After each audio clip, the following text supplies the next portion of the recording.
Hallelujah. Ɔdɔfoɔ, Onyankopɔn nhyira bebree. Megye di sɛ wo ho yɛ wɔ Awurade mu.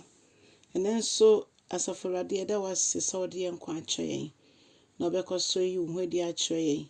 Yɛn mpaebɔ nyinaa ne sɛ Owura Yesu, bie kwan to baabi a kwan da fa ma wo mma, na ma wo mma nya asomdwoe wɔ da yi mu. Yɛbɔ mpae Nyame nkronkron sɛ bɛkyerɛkyerɛ w'asɛm mu kyerɛ yɛn, na yɛnte aseɛ yie. Ɛwɔ Jesus Christ dim ne yɛbɔ mpae. Hallelujah. Ɔdɔfoɔ, na yɛbɛfa yɛakenka nsɛm afi Romanfoɔ nwoma ti 10 ne nkyekyɛmu 13 de kɔsi 17. Ɔdɔfoɔ, menti Awurade asɛm. Ɔse, obi biara a ɔbɔ Awurade din no, yɛbɛgye ne nkwa. Na ɔbɛyɛ dɛn na wabɔ Awurade din ɛma no agye ne nkwa, agye sɛ ogye di. Na ɔbɛyɛ dɛn na wagye adi wɔ berɛ a ɔnte ne ho asɛm, agye sɛ ɔte na obi ɛna ɛka kyerɛ no. Na ɛbɛyɛ dɛn na obi nso so akɔka kyerɛ no, agye sɛ Onyankopɔn asoma no. Ɛno nti na Bible kɔ so ka sɛ, hwɛ sɛ deɛ a wɔka Asɛmpa no ɔmo nan ase ɛɛfɛ fa. Na obi biara a ɔgye Asɛmpa no, ɔbɛnya nkwa. Na mmom nyɛ obiara na ɔgye. Ɛnyɛ obiara na ɔgye Asɛmpa no.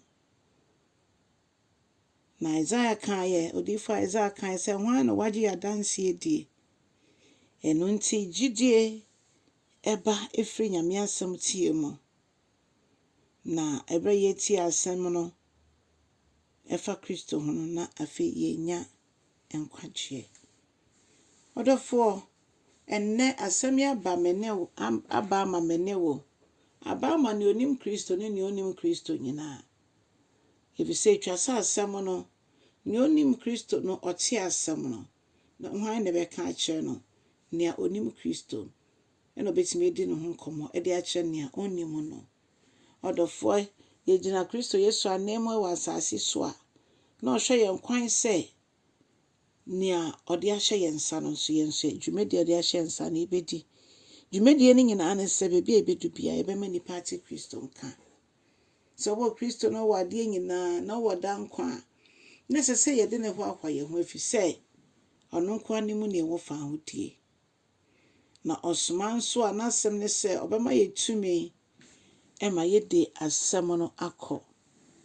Wobɛfa Kristo yi, hwan akrabɛn ɛna waka Awurade ho asɛm akyerɛ ɔmo. Bible says sɛ yɛfɛre Yesu wɔ asase so a, ɔbɛfɛre yɛn wɔ n'Agya a ɔwɔ soro ne n'abɔfoɔ nyinaa anim. Onyame asɛm ɛkyerɛ yɛn sɛ, agye sɛ yɛkɔka asɛm no. Na obi bia a ɔbɛbɔ Yesu din no, obi bia a ɔbɛdwane atoa Yesu din no, sɛ nipa no bɛnya nkwa. Nti ɔdɔfoɔ, yɛmfa Yesu din tua yɛ ano, na yɛma afoforɔ so ɛnte din wei. Na ɔmo ho tumi a ɛwɔ Yesu din mu, na ɔmo nso mfa ɔmo ho ma Kristo. Sɛdeɛ ɛbɛyɛ obi a ɔbɔ Yesu din biara no ɛbɛhu sɛ daabi, ano yie bi ɛwɔ hɔ.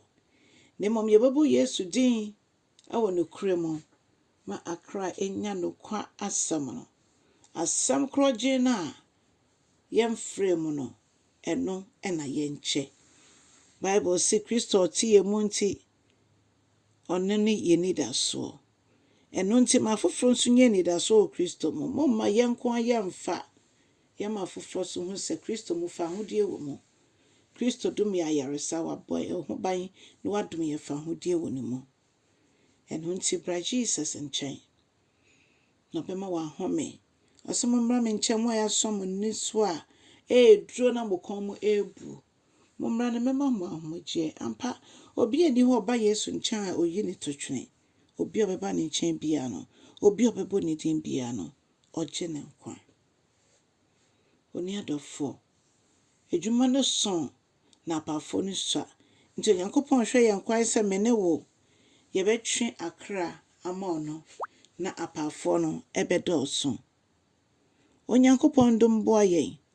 Onyankopɔn ɔnhyira yɛn. Onyankopɔn kyerɛ yɛ ahyɛ mu. Na sɛ wo subscribe yɛ a, bɔmmɔden yɛ no saa Nyame nhyira bebree. Wo subscribe nso a anɔpa bia woka yɛ ho a Nyame ɔnhyira wo. Megye di sɛ wo subscribe yɛ nso wobɔ ɔdɔn no so. Woanyɛ saa deɛ neɛ yɛ posti a ɛnyɛ adeɛ a wobɛnya alert bia anaasɛ sign bia. Nti wo subscribe ya na wabɔ ɔdɔn no so. Onyame nhyira wo.